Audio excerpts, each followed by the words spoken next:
Greetings, Earthers, Martians, Belters, members of the OPA. Welcome to episode 13 of Expanse, the Unofficial podcast. I'm your host, Lex Starwalker. And I'm your host, Nikki Starwalker.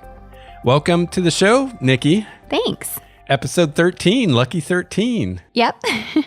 So today we are talking about the 5th episode of The Expanse, Back to the Butcher. So we're going to spoil it. So if you haven't seen the 5th episode, Back to the Butcher, and you care about spoilers, turn this off, go watch it, come back later. Yep. The usual deal. That's right. So we'll just get right into it, Nikki. What did you think of this episode? I liked it overall, of course. It was a good episode because it had a lot of setting up that it did. But in comparison to episode 4, it wasn't nearly as exciting.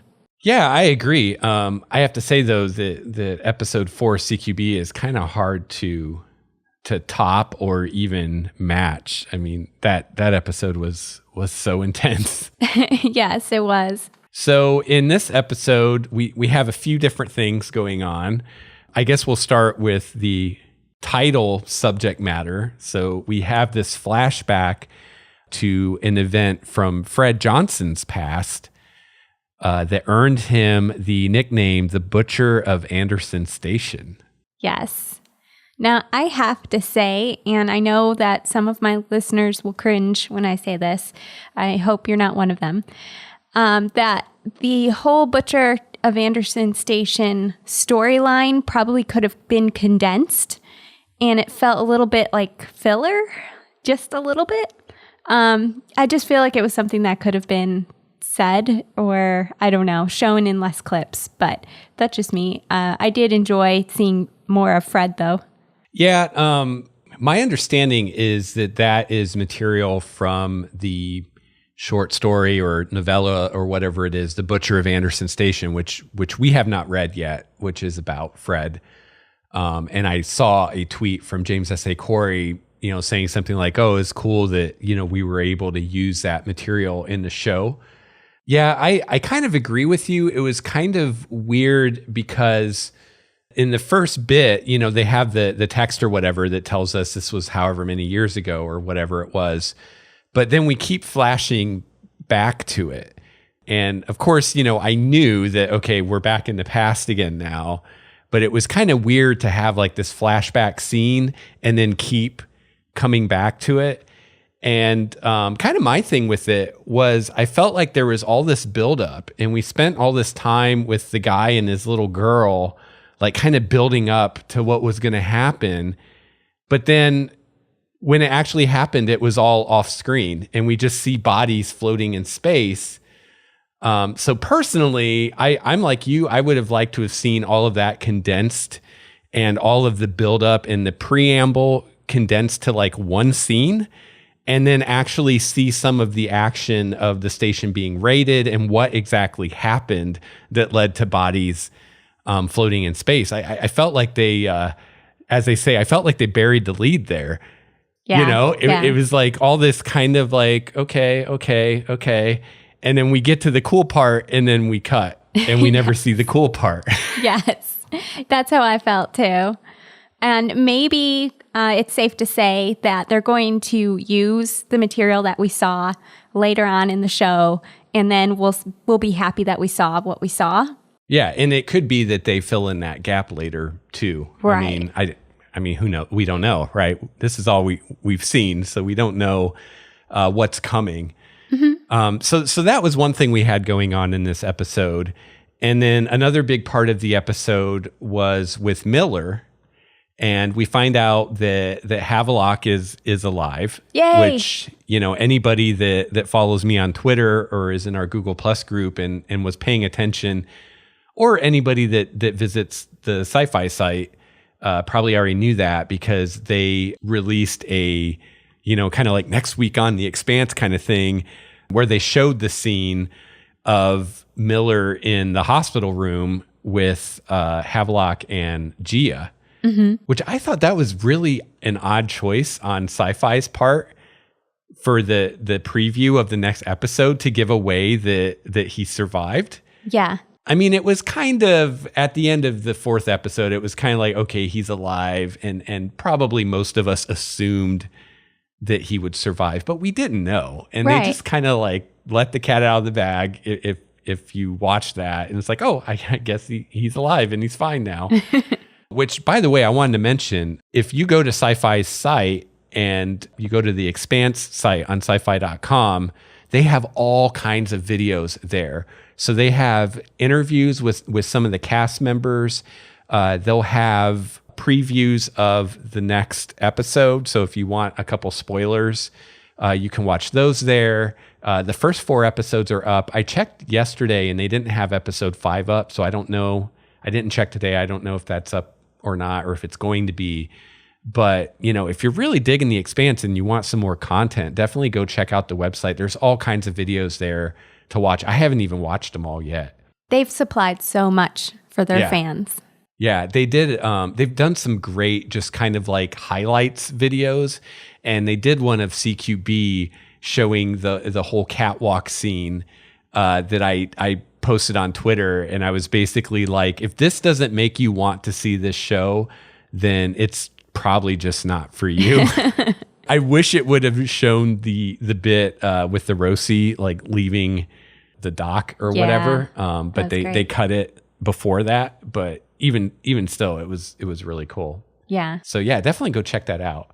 So anyway, back to episode 5. So we're kind of following Miller around. He's continuing to investigate Julie Mao and kind of getting some shit from not his partner, but a fellow Star Helix officer. Did you ever catch her name, Octavia. Nikki? I don't know if they said it, but I looked her up and her character's name is Octavia Muse. What a fantastic name. Yeah. So she's giving him some crap when she finds out that he's kind of still pursuing the Julie Mao thing as opposed to hunting down whoever did this to his partner and exacting revenge or whatever. So then he kind of proceeds to tell her some of the stuff he's found and what's going on and how, big he thinks this is. And then she's basically like, yeah, I think this is above your pay grade. You should probably hand this off to someone else. And he is insulted and hurt by that. Very offended by it. Mm-hmm. Yeah. I think that they have a past relationship of some sort. It seems like it. Yeah. They were fuck buddies at one point, I think. Well, she knew where the bourbon or brandy was. I wasn't sure what she was drinking, but... Was that his apartment? Yeah, that was his apartment. I wasn't sure she where just they kind of were waltzed in. Nice glass wall. I wouldn't want that for my apartment. I think that every time I see that, I wonder how he deals with it. Maybe he can just push a button or say something and it tints. Yeah, probably. Yeah, that's one thing in the show comparing to the books. Maybe it's just a logistical thing of having to get a bunch of cameras and stuff in. But, his apartment in the books was literally called a hole. And it was like... one room, like studio apartment, like bed folds out of the wall kind of deal. Yeah. And in the show, he's got this large, spacious apartment with this huge window. Kind of the same thing with Julie Mao's apartment. They really did a lot of tunneling in series to have these big apartments for, a deadbeat cop. Imagine what the rich people have. Yeah. I wouldn't say it's huge or anything, but I mean, it's a lot nicer than what I pictured. For in space, it's huge. Okay, that's fair. So yeah, that's kind of a difference, an aesthetic difference. I'm really curious, like why that is. If they just thought it would look cooler, or like I said, if it was just a thing of it would be too hard to shoot in this tiny little room. Yeah, that could be. But yeah, he was really offended by that, and like you said, seemed hurt. And I think that kind of showed how like Miller's on the decline. Mm-hmm. We don't really know at this point of the show. Maybe there was a point in his past where he was like this awesome cop, but not anymore. And it seems kind of like Miller maybe still sees himself as like this really good cop, but that's not the way everybody else sees him. And this was a moment of like this clash between his self-image and how other people see him. because he said something like, "Oh, you think I can't bust this case or whatever," and yeah, obviously she didn't. Or I don't know. I didn't even take it personally. I didn't take it like she meant, I don't think you can do it. It was more just like, this is, like she said, this is above your pay grade. Like this isn't our job. Like this is big picture stuff that someone, much higher up than us should probably be dealing with. Yeah, I think that was her original intention. But if you notice, she didn't take it back. Right. And I think that during the course of the conversation, she realized that, she believed he couldn't do it. That's just my theory. She didn't say anything to that effect, but I thought it was a good scene. And there was some good acting in this episode. Did you notice he was drinking coffee most of the episode? Yeah, that was a little bizarre for Miller. And then, if I remember right, didn't he start drinking while she was in his apartment? That was the first time he drank in the episode. She was like, "What's that smell?" It's like coffee. She's like, "Yeah, but you don't drink it." Yeah, because he was drinking coffee at the bar too when he was talking to the OPA guy. Oh, I didn't catch that. Yeah. I thought the OPA guy said, "I'll have what he's drinking," and got served like a alcoholic drink. Yeah, but if you notice, Miller was drinking out of like a coffee cup. Okay. Like they had totally different glasses. And I think there was even something said about like he wasn't drinking an actual drink. I don't remember exactly what the line was, but I think there was something said. But yeah, I noticed that he seems to be trying to sober up for whatever reason. He actually cares. But then Octavia comes in and that was the end of that. He's like, man, I got to start drinking again. So yeah, we had that going on. He speaks with the OPA guy again. Love the character. I can't remember his name. Love the actor too. And that was kind of an interesting scene. Like I'm kind of wondering, where this guy is coming from. But he gets a lead from him on the guy that put the rebar in Havelock's chest. Mm-hmm. He ultimately goes to find him. Actually, he didn't go to find him. He went to go find somebody else, didn't he? Yes, the guy that had the ship that Right. Julie had chartered at some point. And they had a little conversation, and it seems like this guy might have been one of Julie's boy toys or whatever, at least for a little while. Had a picture of her. Yeah. So then he proceeds to, kind of figure out that it seems like the Scopuli, which is the ship Julie was on, maybe intercepted with this other ship that left suspiciously. And so he's kind of starting to put pieces together. But like he said in the episode, he doesn't have enough pieces of the puzzle yet to really know what's going on, just that it's something big. And he's convinced it's somehow connected to what happened to the Canterbury. So you start to see how these different kind of stories are starting to converge a little bit. Yes, totally. And it was interesting we didn't see Avasarala. Yeah, we today. didn't see her this episode. And then our other kind of story that was happening in this episode was with Holden and Naomi and Amos and Alex on now we can say the Rocinante.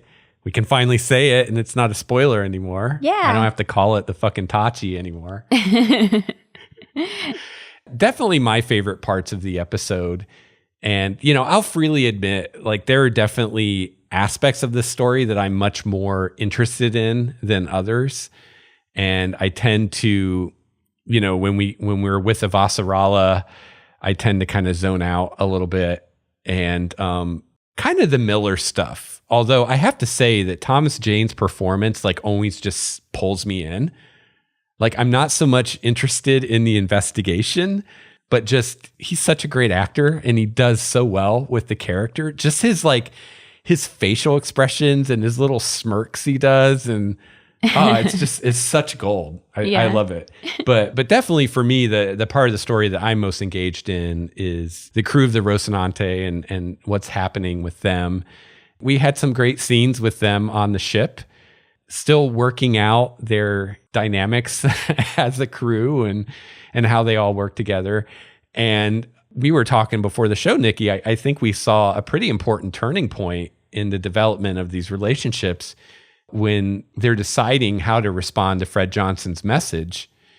And they're basically deadlocked because Alex and Holden want to go to Tycho and Naomi doesn't. And of course, Amos, sides with Naomi. But then we have a scene with Amos and Naomi where he basically talks her into going to Tycho. So it was kind of like, I'm with you. I'm going to back your play, but I kind of think Holden's right. Yeah. I think that we should do this. And then he was the one that came to Holden and Alex and said, hey, we're good to go. Let's go.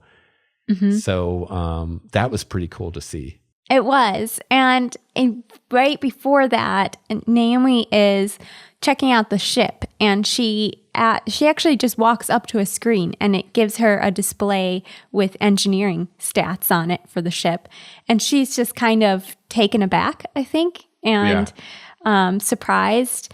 And I was, I mean, she says something like, oh, I guess I'm an engineer, or how do you know I'm an engineer, or something like that. Yeah. And it felt a little odd to me that the character was annoyed by this, or she seemed annoyed that the ship knew she was an engineer. I think that she would probably have been thrilled. At least that would have been my guess at her reaction. Yeah, we were talking about this before the show, and that's kind of how I felt about it too. But I just had a thought. I was thinking about, well, how did the ship know that she's an engineer? And it occurred to me, the Martian Navy had these records on her. And so it could be that the reason she reacted that way was because if the ship knows she's an engineer, it also knows she's an OPA terrorist, in quotes. And so maybe it just kind of, she just got accused by the Martian Navy of being a terrorist and part of the OPA, which led to everybody, even Amos a little bit on the crew, kind of like, what's up with her, and kind of wondering. And obviously she's very emotionally affected by that. She's been pretty kind of pissed off since then. Mm-hmm. And so maybe it was just like, now it seems like even the ship is kind of siding against her because it knows things about her that it shouldn't know unless it accessed those records to get information. I mean, I'm just, right, shooting blind here. I don't know, but that just occurred to me when we were just talking about it. Yeah, and that makes a lot of sense. I'm glad that you mentioned that. Yeah, because I was like what you said, I was like, she's an engineer. She's into technology. She's used to working on these rust buckets that probably like have squirrels running in wheels and shit to make them go. And now she's on this state-of-the-art ship with AI and everything. You'd think she'd be, like I said, if I was on that ship right now, I'd be opening every door and checking every panel, and I'd be taking that thing apart and, getting all the specs and what can this thing do? And yeah, but it was funny when she said there's nothing broken to fix. So she might have been There was bored. a tear in the wall. I think it was James S.A. Corey tweeted today something about who thinks that she went back later and fixed that. I'm pretty sure she probably did. She's like, there's nothing to fix on this ship. Yeah. But we have to bring up Holden and his coffee. Yeah. So of course we had the great, actually a couple scenes where first he finds the coffee maker and he's like, oh yes, and he pushes the button and it's like add beans, and he's like, crap. And he's like looking for coffee beans, can't find them. And then later we have the scene where he finally finds the coffee beans. And I don't know if you saw, but someone on Twitter made a little meme. And it's the picture of him with that like joyous look on his face as he's looking at the coffee beans. And then they just put over the picture, coffee. It was hilarious. It was great. I saw it. Yeah. And I like that he didn't find the beans right away. Right. Because I had the same feeling that he probably did, which is, oh, great. Now there's not going to be any beans. Of course. I still can't get a good cup of coffee. Right. There's always something. Yeah, that was wonderful. And I felt great for Holden. Yeah, he finally got his coffee.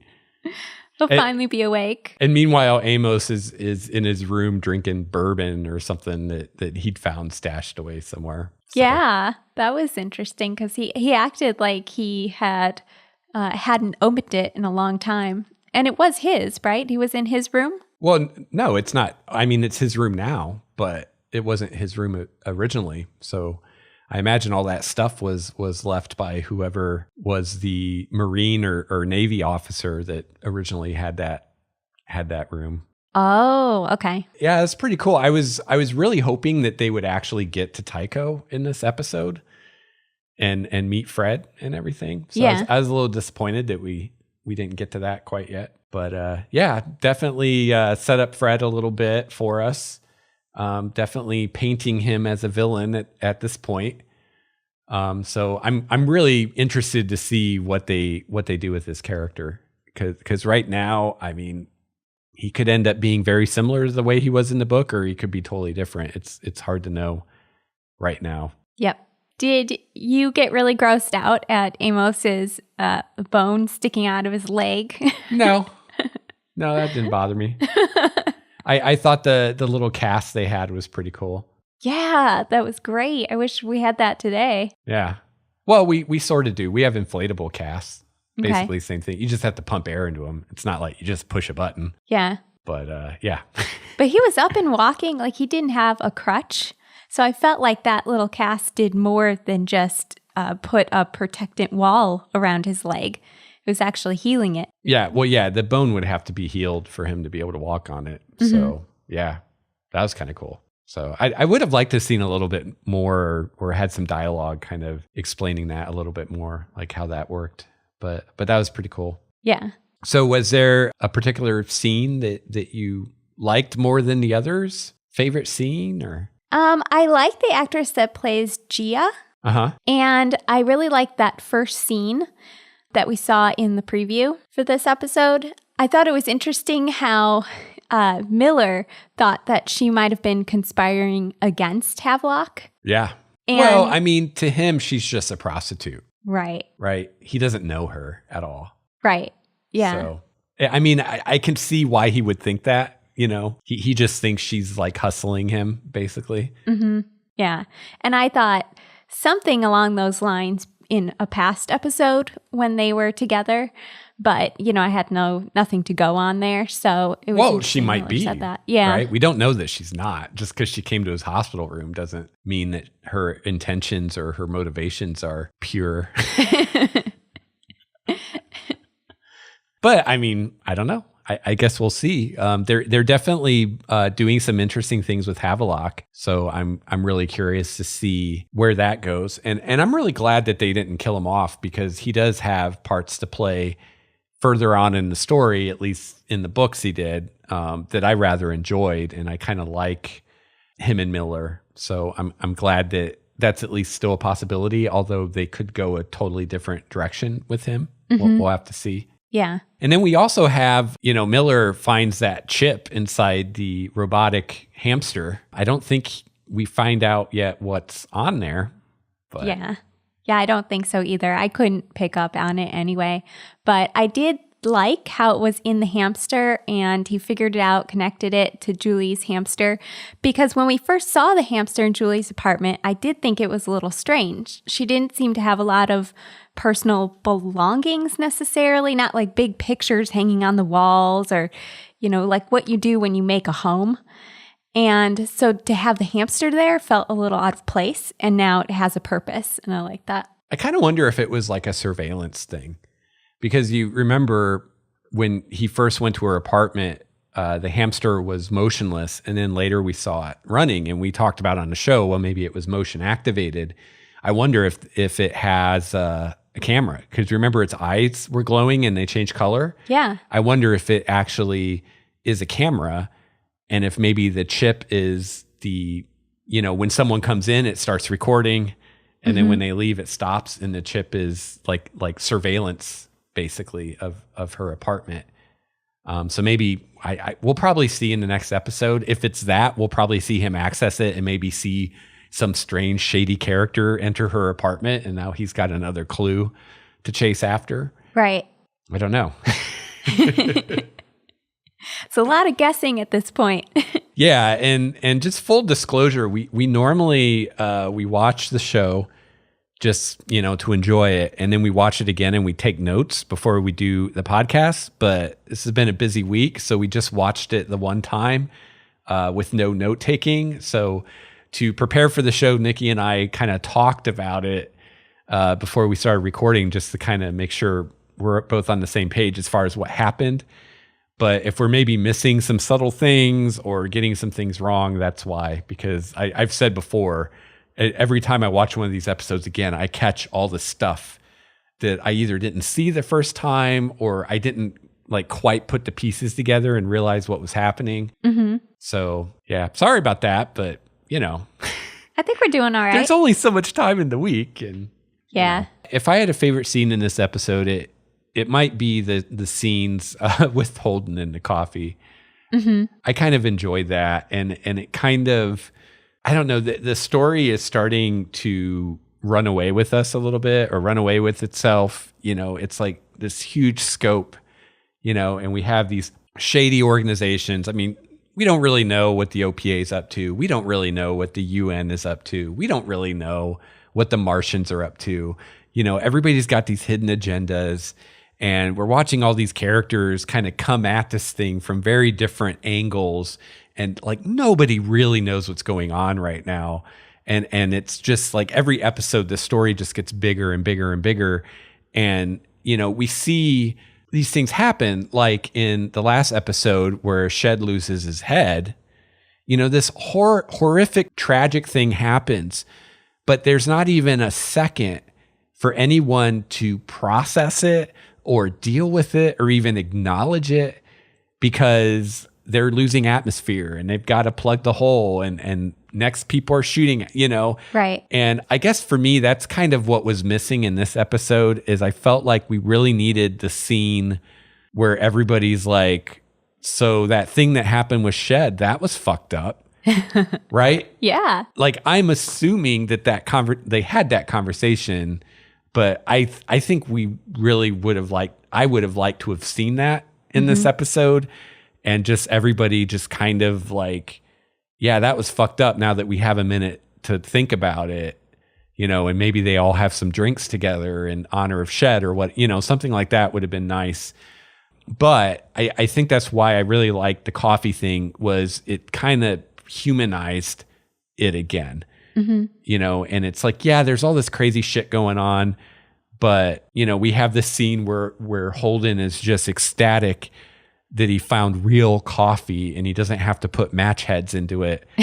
and we have the scene of him actually drinking the coffee, and the guy looks like he's having an orgasm in his mouth or something.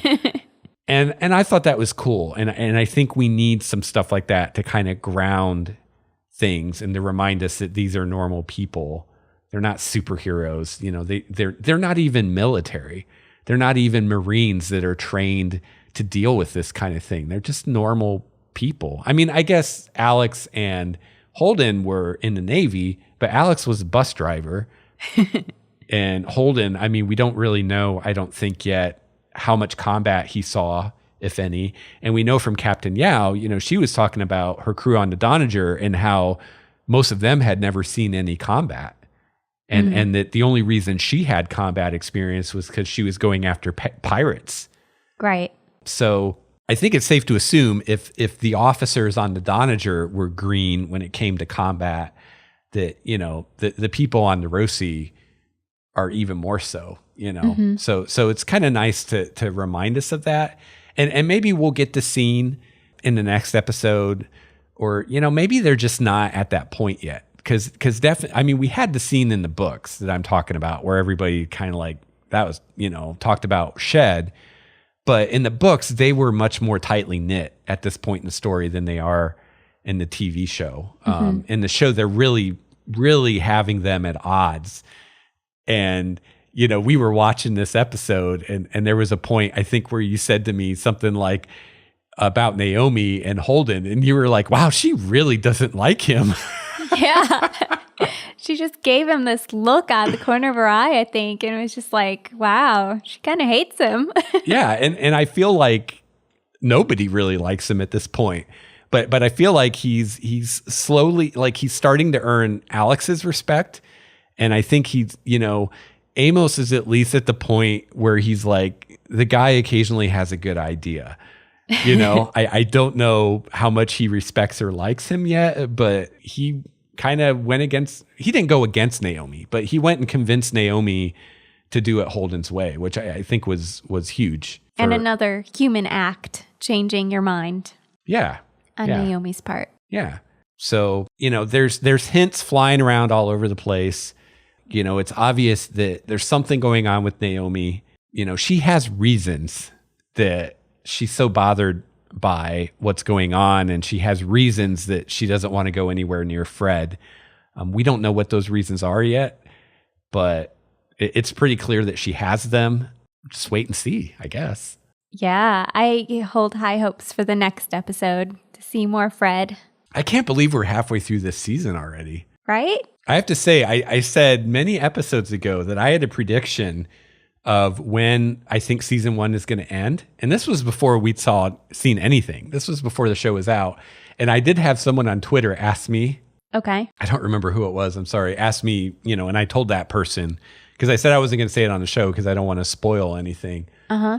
And as time went on, I thought less and less that was actually the case. And I thought, I think they're just going to do the whole first book. But seeing where we're at right now, I'm actually starting to think that my initial prediction is going to be right. So we'll see. We'll see.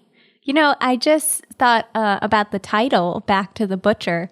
Yeah. Who's going back to the butcher? It has to be Naomi, right? Nobody else has met the butcher on the Rosie. Yeah, well, I don't know that she's met him. She just knows of him, and she says that she's known men like him. Oh, right. Okay. So I'm not going to say anything from the books, but as far as from what we see in the TV show, I don't think that we have any certain evidence that she knows him personally. But yeah, that's interesting. I just kind of saw it as the story is going back to him. Okay. Although, yeah, it is an odd title. Because, I don't know.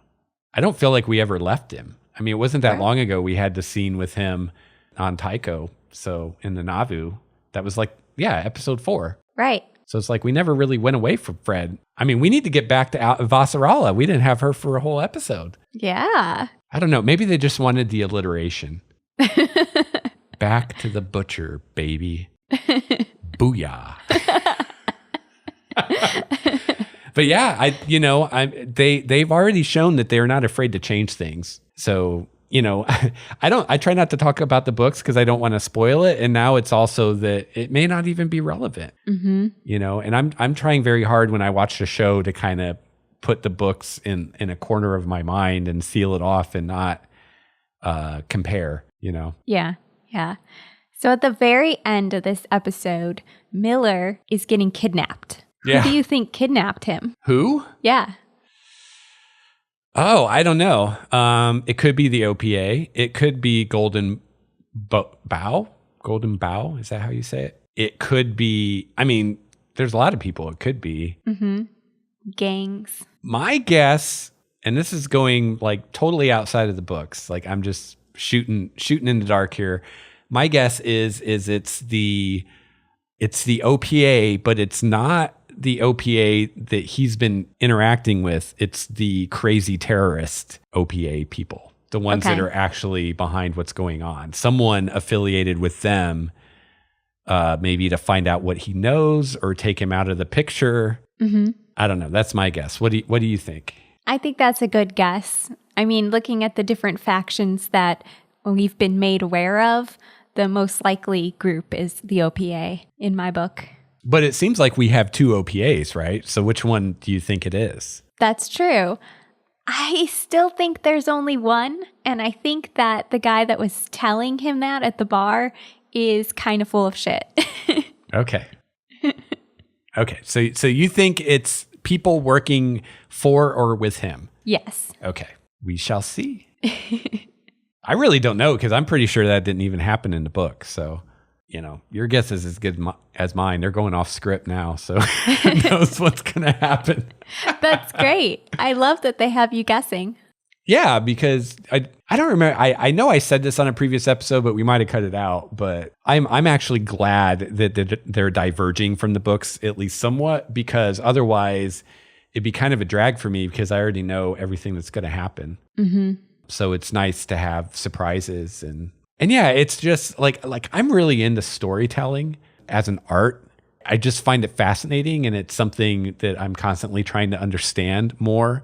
And so for me, it's very interesting to see the changes that are being made and just how the story is being told differently. Mm-hmm. And to just kind of ponder how much of this is just because it's different people involved, how much of it is because it's a different medium, and the story just needs to unfold in a different way on television than it does in a novel. Yeah. It's just really fascinating to me. So I love the changes because it gives me things to think about and ponder. And there are definitely different things that you have to think about. For instance, how the audience will take a certain scene. Maybe that's why we didn't see a lot of bloodshed from the butcher on Anderson Station. And we didn't actually see families getting killed because, children getting killed on television is a tough subject for a lot of folks. Of course. Then we should grab the bull by the horns. Yeah, but we saw a kid floating dead in space, so it's not like they just avoided that completely. No, they didn't avoid it, but you didn't see somebody like shooting her or something like that. Yeah, but I mean, we could have had a scene of the station being raided and people being shot without seeing a kid shot in the face. Like, you know what I mean? Yeah. But, maybe it could be one of those things where it's just, you leave it to someone's imagination and what they imagine is going to be worse. I kind of wonder, because I haven't read the short story, so I don't really know like how it played out. But the fact that there's people floating in space, I wonder if they just spaced everybody. If they just blew one of the hatches off and just explosive decompression of the whole space station at once. And there wasn't even like a firefight or anything like that. They just vented the atmosphere and everybody got blown out into space. I almost said sucked out. Just got blown out into space. I see that as very likely. Yeah. Well, it seems like that seems to be what that suggested, right? Because otherwise, why would there be bodies floating out in space? Right. And you notice Fred was standing in what looked to be like an entry, and he was in a full EVA suit. He was out in vacuum. So yeah, that was interesting. Yeah. And I was trying to look and see his face to be able to read some emotion on it, but he had so much gear on, it was a little tough. Yeah, he had a helmet on and reflection on the glass and everything. He may have looked remorseful. Well, I tell you what, I got to give some kudos to the people designing the ships, especially the Rosie, because I think it looks really cool and I'm really happy with it. And the part that tickles me the most about it is it actually fits the description in the book. The Canterbury, not so much. The Canterbury, if I remember right, was described as looking like a fire hydrant, basically. Okay. And the Canterbury in the show didn't look anything like a fire hydrant, but it looks super cool. So it's fine. Right. But the Rosie was described as looking like a coffee mug with a wedge on the front of it. And one of the shots of the Rosie in this last episode, I was like, it fucking looks like a coffee mug with a wedge on the front of it. Well done. And it looks cool. Yeah. So somebody, or probably a massive group of somebodies, took that very vague description and came up with an awesome looking spaceship that fits the vague description and looks like a cool spaceship and looks functional and all of that. Oh, which reminds me, I can't believe I almost forgot to talk about this. Last week, I was talking about how James S.A. Corey, Ty, tweeted about, we were talking about how the Rosie is actually intelligent, and tweeted about how there's a part where the Rosie actually retracts one of the PDCs, one of the point defense cannons, to avoid it being slammed into the wall and damaged. Right. And I was talking about how we watched it like 4 times trying to see it, and we couldn't see it. And I was like, I'm taking his word. Like, I'm not saying it's not there. I just didn't see it. Yeah. I'll take his word for it. Well, Bob Monroe, who was on the show a couple episodes ago, super cool, sent me an email. He'd made like a little, like, I don't know, 2 or 3 second clip that showed it.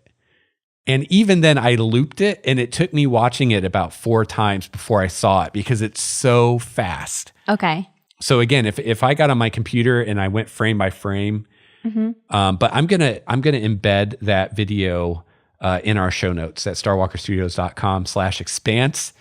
So you can just watch that over and over until you see it. I mean, it's literally a fraction of a second. Wow. Okay. And in the email, he said something like, "Oh, I wanted to show this to you, and you know, these are the kind of details I like to add in, even though no one will probably notice it, although Ty did." Nice. You know, and I'm sorry, I'm just picturing Ty like sitting on his couch, like literally watching the whole episode frame by frame, because that's what I would do if I was him. And he's like, "Oh my God."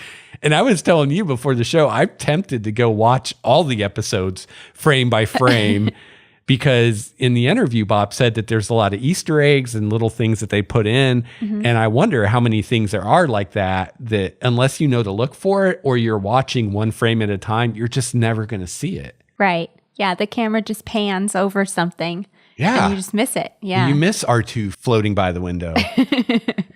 Don't miss R2. Do you know what I'm even talking about there? Yes, I do. What am I talking about? The Easter egg that J.J. Abrams put in Star Trek. Yeah. Okay. Did you not believe me that I didn't know where that was from? I'm just like, yeah, I know where it's from. I don't do that, Lex. Okay. God. Well, a lot of people do. How long have we been together? I wanted you to tell the listener so that they know. Oh, okay. Since you knew, I would let you tell it. Instead of me being the know-it-all and being like, well, in the Star Trek movie, you see R2-D2. Like the nerd that you are. Yeah, which I've never seen that either. I don't like those movies enough to sit and watch them frame by frame. The Expanse I will, but yeah, not so much Star Trek. Okay. Although the new movies are better. So you can send your hate mail to expansepodcast@gmail.com. They are. All right. Derailed. Oh, yeah. So I will have that video in the show notes. Definitely go check it out. You can see the cannon being retracted at the last second. And so, yeah. So all the people that are wondering, where are the robots? There you go. There's a robot. You know, where's the artificial intelligence? There you go. There it is. It's just subtle, you know? Thank you, Bob, for going to that work of showing us that. I can't wait to watch it. Yeah. And since I know Bob's listening, if you have any other thing, because I'd love to know how many man hours did it take to do that? Something that if Ty wouldn't have noticed or you wouldn't have sent me the email, no one might not even, I can't talk. No one would even know, right? Like how many man hours was put into this thing that most people, 99% of the people watch the show will never even notice it. Well, don't tell Bob that. He'll stop doing it. No, I want to know because I think that is like this litmus test for the kind of thought and care that's going into making this show, that they will spend time and resources on something that you probably won't even notice. But for the people that are paying attention with a fine-tooth comb frame by frame, it's there, and there's like two kinds of TV shows in the world, right? There's the kind of TV show where when you start watching it multiple times or you start really paying attention or watching it in slow motion, it just falls apart at the seams. And you're seeing people without their shoes on or people in the background that shouldn't be there and all this stuff, right? Yeah. And then there's the type of show when you do that, you see all these cool things that are supposed to be there that you never noticed. So I know Bob's listening. So Bob, if there's anything else like that that, that you guys did that you think that most people aren't going to notice and you would like to share it with us, I will happily embed it in the website or talk about it on the show. Totally understand if you don't want to give all the secrets away and have some things for people to find on their own. But, if there's anything like that you're like, yeah, I'm really proud of this. This was really cool. And you're worried that no one's going to notice it, like, we'll happily pass that on because I love that kind of stuff. and like, I love that there's this internal consistency, right? They didn't just say, oh, let's pull the PDC back because that would be cool. It's like, no, because there's a reason, right? Because the ROSI is intelligent in a way and it doesn't want to damage its own canon. So that's right. Yeah, no, it makes a lot of sense. And it's the effort that shows not just in the tiny things, but in the not as tiny things. For instance, that bird that they animated. It was great hearing Bob talk about it in the interview because you learned that hours of research went into that bird. They actually learned what a bird would do in that circumstance. It's really neat. Yeah, all for something that they could have just not done it. Right. I honestly, I've talked about before when I was reading the book again after knowing they were going to make this show, and I read that part in the book, I wondered, are they going to even try to do this? And I honestly thought that they would just not even do it. Be like, it's not really that important, and it would be so difficult to do, and it would be so difficult to do convincingly and not have it just be cheesy, that I thought that they just wouldn't do it. And they did it, and it was like it looked real. Yeah, and it makes the world feel more rich and full and alive. So it's definitely worth it. Yeah.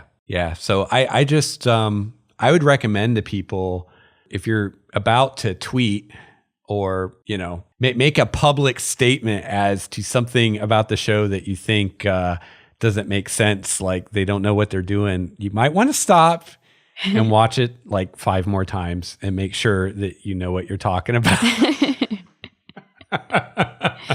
Yeah. And I mean, a lot of things on there I do that with. It's like, okay, maybe in this 1 second it doesn't make sense to me, but in the next episode it will. Yeah. In my mind, there's only one thing that really sticks out as far as like something that was just like unrealistic. Okay. And that was, I think it was the first episode when they were on the night and it gets hit by the debris and the airlock opens. Oh, right. And all the atmosphere is getting blown out. Like that scene went on for like, I don't know, like 30 seconds or something. It was like all the atmosphere in that little ship would have blown out in like less than a second. Like it wouldn't have gone on like that. But it's a space opera trope, so that's okay. Oh, is it? Okay. Oh, yeah. How many times in Star Trek have we seen that exact same? True. Now the one I'm thinking of, it was the cargo bay, which is probably a bit bigger than the night, but still, it doesn't matter. Like it still would have, all the atmosphere would have been out in a second. And instead we have this long scene of Geordi and Dr. Crusher like crawling across the thing. It's very dramatic. So that's all right. I'm okay with a little artistic license here and there to make a better story. Yeah. It's like Bob said, this isn't hard sci-fi. It's not supposed to be hard sci-fi. And I think, they almost need some things like that just to remind people and let people know that it's not supposed to be hard sci-fi. And then you don't have all the astrophysicists writing in like, that's not quite right.